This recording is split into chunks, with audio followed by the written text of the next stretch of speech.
qu'est-ce qui arrive après la Pâque? Ouais. Et Actes chapitre 12, la Bible dit un jour, Hérode a tué Jacques. Et c'était bien aux yeux du peuple. Et la Bible dit, il a aussi voulu tuer Pierre. Mais l'erreur qu'il avait commis, c'était vouloir tuer Pierre après la Pâque.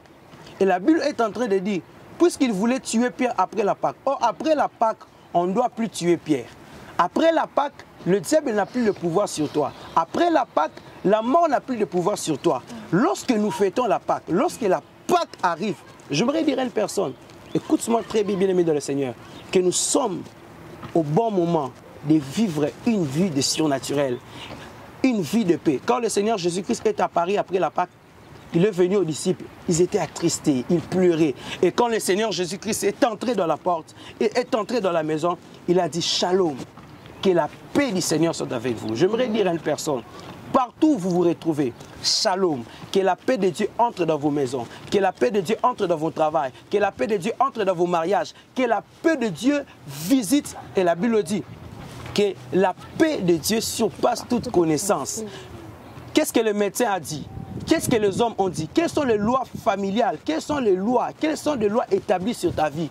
J'aimerais te dire, j'aimerais déclarer, Shalom, que la paix de Dieu entre là où vous êtes, que la paix de Dieu vous fasse du bien, dans le nom de Jésus-Christ. Romains chapitre 12, je vous exhorte donc, frère, à offrir vos corps comme des sacrifices. La Pâque, c'est une vie où l'on meurt avec le Seigneur et on ressuscite avec lui.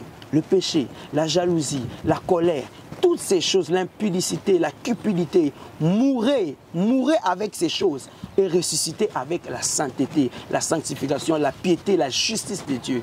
Vous fêtez la Pâque, comprenez l'impact de la Pâque. C'est une vie des enfants de Dieu, une vie du Seigneur Jésus. Qu'il y a un plan de Dieu pour vous.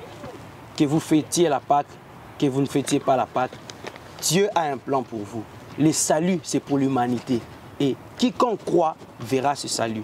J'ai pris dans le nom de Jésus, si vous ne fêtiez pas la Pâque, si vous ne fêtez pas la Pâque, que le Seigneur Jésus-Christ, de la même manière il était apparu à Paul pour le visiter, que Dieu apparaisse aussi dans votre vie pour vous expliquer. La Bible dit, jeune, réjouis-toi de ta jeunesse. Et derrière ce mot jeune, il y a plusieurs choses. Derrière jeune, il y a le jugement. Vous voyez, quand vous êtes jeune, cette première lettre-là qui débute jeune, cela veut dire jugement. Vous voyez, mais ça ne s'arrête pas là. Jeune veut dire aussi, cette première lettre veut dire justice.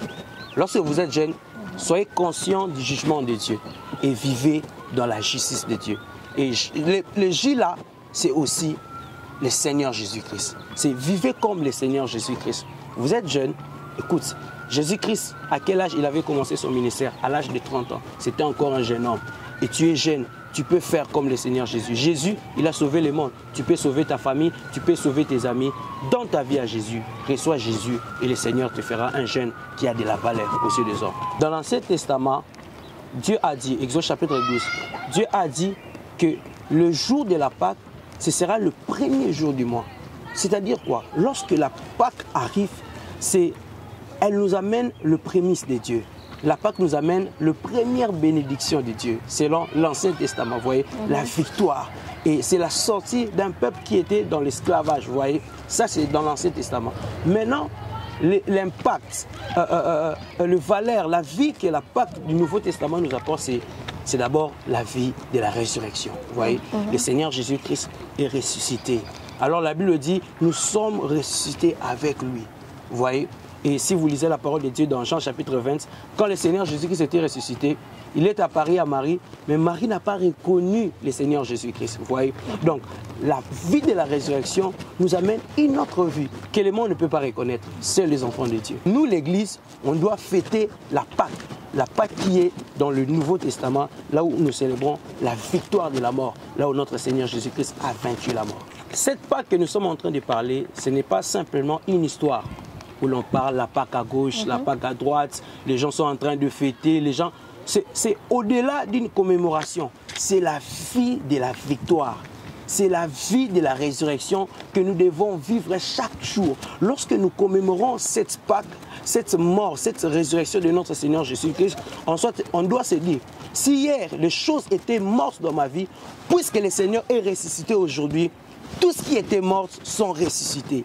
Le corps, le travail, le mariage, tout ce qui était mort ressuscite avec notre Seigneur Jésus-Christ. Ce que je peux dire au peuple de Dieu, c'est que la Pâque nous donne une nouvelle saison. Écoute, le Seigneur, Dieu a dit à Moïse, il dit, lorsque vous allez fêter la Pâque, ce serait le premier jour. Qu'est-ce qui nous apporte la Pâque? La Pâque nous apporte une saison de nouveauté. C'est-à-dire, quand la Pâque vient, on débute une nouvelle saison où de nouvelles bénédictions nous arrivent, de nouvelles opportunités nous arrivent, de nouvelles horizons nous arrivent dans le nom de Jésus-Christ. Et la Pâque nous apporte la vie de la résurrection, la vie de la victoire. C'est ça la Pâque. Pour les chrétiens, on doit se baser sur la victoire de notre Seigneur Jésus-Christ. Et quand je me réveille le matin, je dois fêter la Pâque. Quand je marche à midi, je dois fêter la Pâque. C'est parce que c'est notre vie et on doit le faire à n'importe quel moment.